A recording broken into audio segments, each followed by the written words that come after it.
Suomalaiset ovat ensimmäistä kertaa sodan jälkeen osallistuneet museon perustamiseen Venäjällä. Entisessä Räisälän pitäjässä on avattu museo, joka esittelee venäläisille elämää Siirlahdessa ennen talvi- ja jatkosotaa. Kiinnostus alueen suomalaista historiaa kohtaan alueella kasvaa. Ja tuo maali, mikä tuossa on, niin sieltä jo kuultaa vanha punamulta. Antti Kuisman kotitalo toimi vielä jatkosodan aikaan Siirlahden kylän kauppana.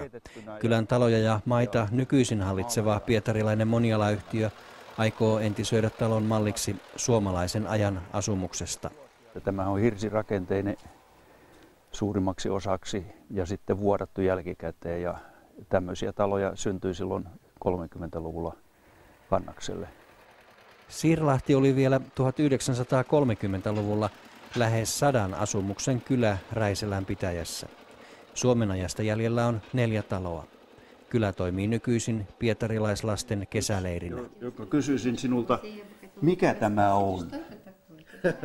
Suomalaista historiaa on esillä vanhaan kansakouluun perustetussa kotiseutumuseossa.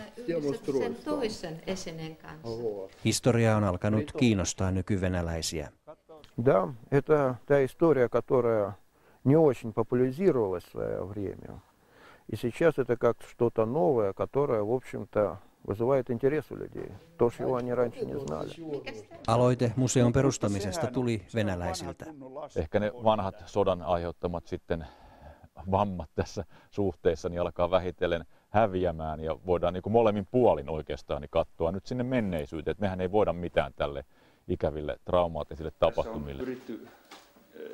Viikonloppuna avattu Zavetnojen eli Siirlahden kotiseutumuseo on Kannaksen museosta ensimmäinen, jonka perusnäyttelyn kokoamiseen ovat suomalaiset osallistuneet alusta alkaen. Vastaavia hankkeita on käynnistymässä muuallakin, muun muassa Kurkijoella. Mutta taltioidaanko Zavetnojen kylän nykypäivää?